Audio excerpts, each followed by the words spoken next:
नमस्कार दोस्तों, मैं आनंद आप सभी का स्वागत करता हूँ हमारे चैनल लीगल शिक्षा ऑफिशियल पर। तो दोस्तों, आज के वीडियो में हम बात करेंगे मानहानि की धारा 499 और 500 कब लगती है और आईपीसी 499 में सजा और जमानत क्या है। तो ये सारी चीज़ें इस वीडियो के द्वारा हम जानने वाले हैं। तो बिना देरी से इस वीडियो को हम शुरू करते हैं। अगर वीडियो अच्छा लगा तो लाइक जरूर करेगा और हमारे चैनल लीगल शिक्षा ऑफिशियल को सब्सक्राइब जरूर करेगा। तो दोस्तों, आपने कभी ना कभी जरूर सुना होगा कि किसी व्यक्ति ने किसी दूसरे व्यक्ति पर अपमानित करने या झूठे आरोप लगाने के कारण मानहानि यानी डिफेमेशन का केस कर दिया है। अक्सर समाचारों और फिल्मों में मानहानि से जुड़ी बातों के बारे में देखने और सुनने को मिलता है। मानहानि के तहत मुकदमा किस प्रकार किया जाता है, यानी मानहानि शब्द का मतलब क्या होता है, यानी आईपीसी सेक्शन फॉर डिफेमेशन। तो आज के वीडियो द्वारा हम आईपीसी में मानहानि की धारा के बारे में विस्तार से जानेंगे कि धारा 499 क्या है, यानी आईपीसी 499 एंड 500 कब लगती है, मानहानि के केस में सजा और जमानत कैसी मिलती है। तो दोस्तों, कभी कभी नासमझी के कारण कुछ लोग किसी व्यक्ति के खिलाफ गलत बातें कह देते हैं, जिसकी वजह से उन्हें बाद में पछताना पड़ता है। किसी भी लोकतांत्रिक समाज में भाषण और अभिव्यक्ति की स्वतंत्रता एक मौलिक अधिकार है, लेकिन यह व्यक्तियों की प्रतिष्ठा की रक्षा करने और झूठी सूचना के प्रसार को रोकने के लिए कुछ सीमाओं के साथ आता है। डिफेमेशन के लिए कानून इन अधिकारियों को संतुलित करने में महत्वपूर्ण भूमिका निभाते हैं। अगर आप विस्तार से जानना चाहते हैं कि ऐसा कार्य करना किस प्रकार का अपराध बन जाता है, तो हमारे आईपीसी सेक्शन 499 के वीडियो को पूरा देखें। तो दोस्तों, सबसे पहले बात करते हैं धारा 499 क्या है और कब लगती है। तो दोस्तों, आपको बताना चाहूँगा, भारतीय दंड संहिता की धारा 499 के अनुसार जो भी व्यक्ति बोलकर या पढ़े जाने वाले आशयित शब्दों यानी इंटेंडेड वर्ड के द्वारा या किसी भी प्रकार के संकेतों द्वारा किसी अन्य व्यक्ति पर झूठा लांछन लगाता है, जिससे उस व्यक्ति की सामाजिक प्रतिष्ठा को नुकसान पहुंचता है, ऐसा कार्य करने वाले व्यक्ति पर धारा 499 के तहत मानहानि का मुकदमा दर्ज कर कार्यवाही की जाती है, यानी defamation case filed under section 499 के तहत कार्यवाही की जाती है। दोस्तों, उसके बाद दोस्तों आपको बताना चाहूँगा मानहानि किसे कहा जाता है, यानी मानहानि का मतलब क्या है। दोस्तों, आपको बताना चाहूँगा, किसी भी व्यक्ति को बदनाम करने और उसकी प्रतिष्ठा को नुकसान पहुँचाने के लिए झूठे बयानों का सहारा लेकर कोई भी कार्य करना जिससे किसी व्यक्ति की जीवन पर सवाल खड़े हो जाए, मानहानि कहलाता है। कोई भी व्यक्ति अपना पूरा जीवन व्यतीत कर देता है समाज में अपनी प्रतिष्ठा बनाने में, लेकिन यदि कोई व्यक्ति झूठी बातें बनाकर उसकी प्रतिष्ठा को चोट पहुंचाने की कोशिश करता है, इसीलिए वो व्यक्ति कानून की नज़रों में मानहानि का दोषी यानी गिल्टी ऑफ डिफेमेशन बन जाता है। दोस्तों, उसके बाद हम बात करेंगे मानहानि के अंतर्गत आने वाली बातें के बारे में। तो आपको बताना चाहूँगा दोस्तों, धारा 499 के तहत आने वाली मानहानि की बातें इस प्रकार की है। तो सबसे पहले हम बात करते हैं किसी व्यक्ति के खिलाफ गलत बातें बोलकर उसे अपमानित करना। उसके बाद नंबर 2 पे आता है किसी व्यक्ति पर कोई गलत लांछन लगाना। उसके बाद नंबर 3 पे आता है दोस्तों किसी व्यक्ति की तारीफ करने की जगह उसकी बेइज्जती करना। तो ये तीनों चीज़ें मानहानि के अंतर्गत आने वाली बातें हैं, आप कह सकते हैं, ठीक है। और इन सभी बातों में से कोई भी कार्य करना मानहानि की धारा 499 के तहत अपराध माना जाता है। यदि कोई व्यक्ति आपको अपमानित करने के इरादे से जानबूझकर निम्नलिखित बातों में से कोई भी कार्य करता है, तो आप उस व्यक्ति पर मानहानि का केस यानी केस ऑफ डिफेमेशन कर सकते हैं। तो उसके बाद बात करते हैं दोस्तों मानहानि कितने प्रकार की होती है। तो दोस्तों, आपको बताना चाहूँगा, सबसे नंबर 1 पे यानी अपलेख का इंग्लिश में लिबेल कहते हैं। अपलेख उसे कहा जाता है, जिसमें किसी व्यक्ति के बारे में किसी स्थायी व दिखाने वाली वस्तु में प्रकाशित किया जाता है, जैसे फिल्म, फोटो, कार्टून, किसी भी वस्तु पर छपा हुआ आदि। यदि इन सब कार्यों द्वारा कोई किसी व्यक्ति को अपमानित करके ठेस पहुंचाने की कोशिश करता है। उसके बाद जो आता है नंबर 2 पे, अपवचन यानी स्लैंडर, यानी जो भी व्यक्ति किसी अन्य व्यक्ति की प्रतिष्ठा को ठेस पहुंचाने के लिए मौखिक शब्द, ध्वनि माध्यमों व संकेतों का प्रयोग करता है, उसे अपवचन कहा जाता है। भारतीय दंड संहिता के अनुसार अपलेख व अपवचन दोनों ही एक दंडनीय अपराध है। ऐसा अपराध करने वालों को आईपीसी सेक्शन 500 के द्वारा मानहानि के लिए दंडित किया जाता है। उसके बाद हम बात करते हैं आईपीसी सेक्शन 499 अपराध का एक उदाहरण। तो दोस्तों, आपको बताना चाहूंगा, कपिल और अमित दोनों एक ही कंपनी में साथ में काम करने वाले 2 व्यक्ति होते हैं। कपिल अपनी कंपनी का बहुत ही होनहार कर्मचारी होता है, जिस कारण अमित कपिल से चिढ़ता था। एक दिन अमित कंपनी में अन्य सभी कर्मचारियों के सामने कपिल को अपमानित करने के लिए झूठे लांछन लगा देता है। अमित की यह बातें सुनकर कपिल को बहुत बुरा लगता है और उसे बहुत गुस्सा भी आता है, जिस कारण कपिल अमित के खिलाफ झूठा लांछन लगाकर अपमानित करने की साजिश करने के तहत मानहानि की धारा 499 के तहत पुलिस में शिकायत दर्ज करवा देता है। तो ये एक उदाहरण है आईपीसी सेक्शन 499 का। तो ये भी आप गौर से देख सकते हो, ठीक है। उसके बाद बात करते हैं दोस्तों, धारा 499 में सजा कितनी मिलती है, यानी आईपीसी 499 एंड 500 पनिशमेंट के बारे में अभी बात करते हैं। तो दोस्तों, आपको बताना चाहूंगा, आईपीसी की धारा 499 में केवल मानहानि के अपराध यानी ऑफेंस ऑफ डिफेमेशन के बारे में बताया गया है। यदि कोई व्यक्ति मानहानि का अपराध करता है तो उसके खिलाफ मुकदमा तो धारा 499 के तहत दर्ज किया जाता है, परंतु सजा का प्रावधान आईपीसी सेक्शन 500 में देखने को मिलता है।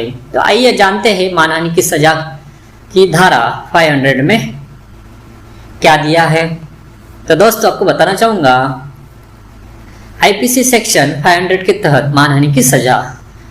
तो दोस्तों, भारतीय दंड संहिता की धारा 500 के प्रावधान अनुसार जो कोई भी किसी व्यक्ति की मानहानि करने का दोषी पाया जाता है, उसे न्यायालय द्वारा 2 वर्ष तक कारावास यानी जेल और जुर्माने यानी फाइन से दंडित किया जा सकता है।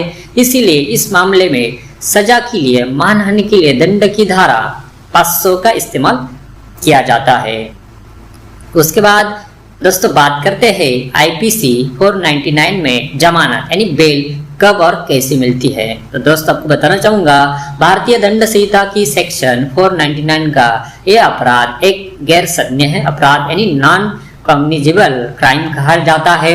यानी मानहानि के अपराध में जमानत यानी बेल इन डिफेमेशन का प्रावधान होता है, जिसमें आरोपी व्यक्ति को जमानत आसानी से मिल जाती है, जिसका फैसला प्रथम श्रेणी के मजिस्ट्रेट द्वारा विचारणीय होता है।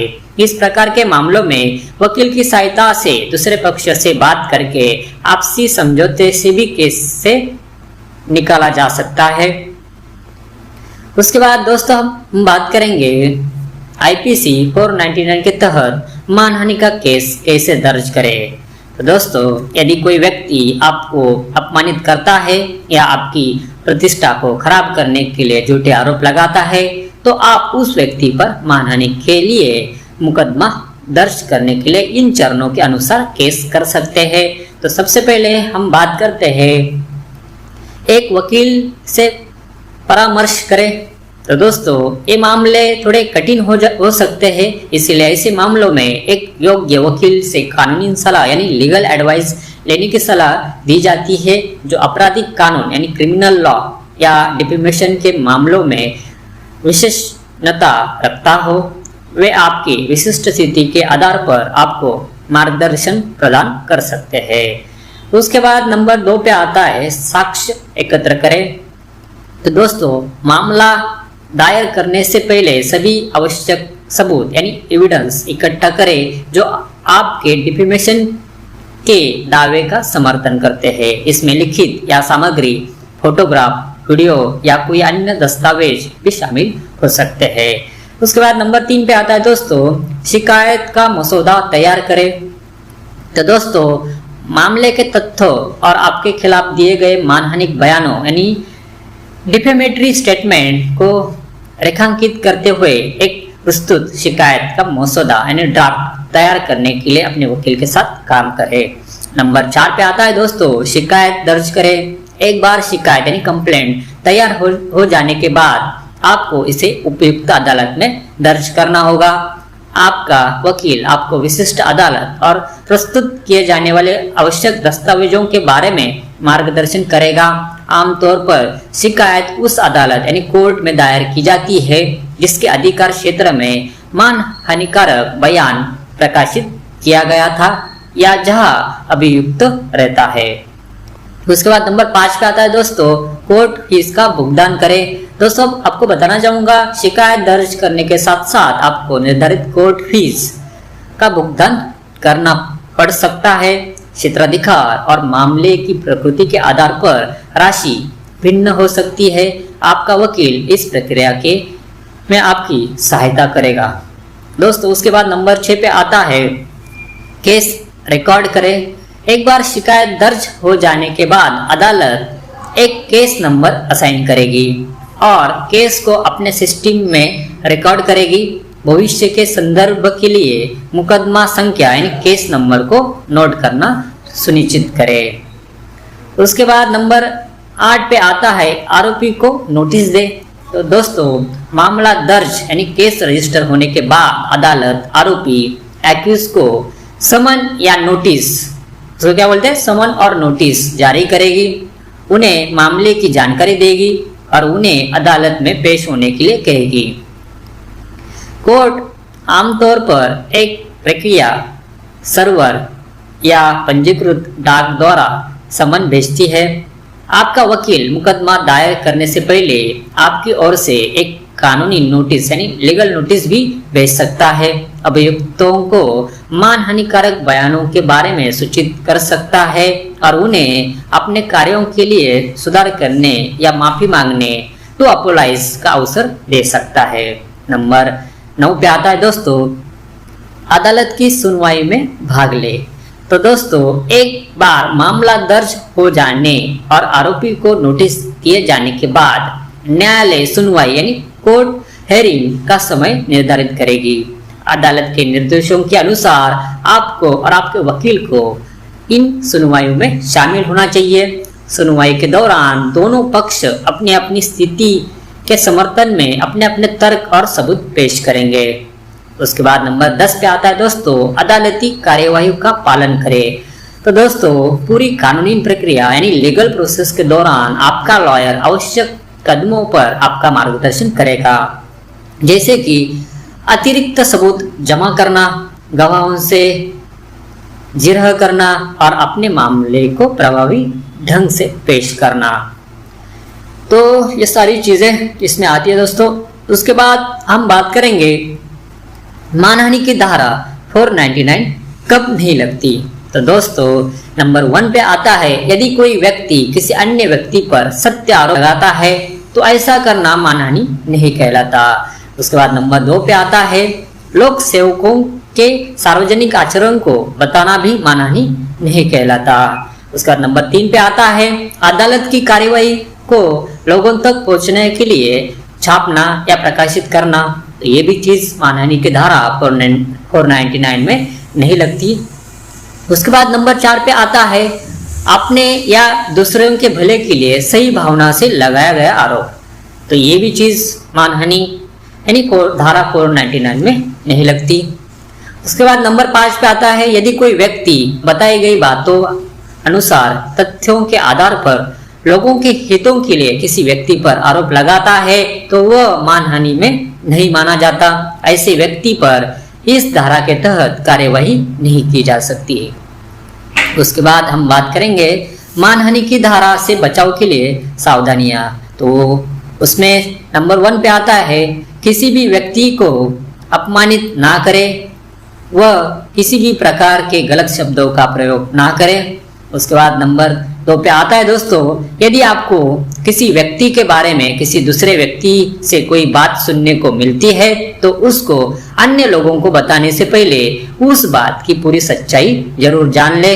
उसके बाद नंबर 3 पे आता है किसी व्यक्ति पर मजाक में भी किसी प्रकार की टिप्पणी ना करे।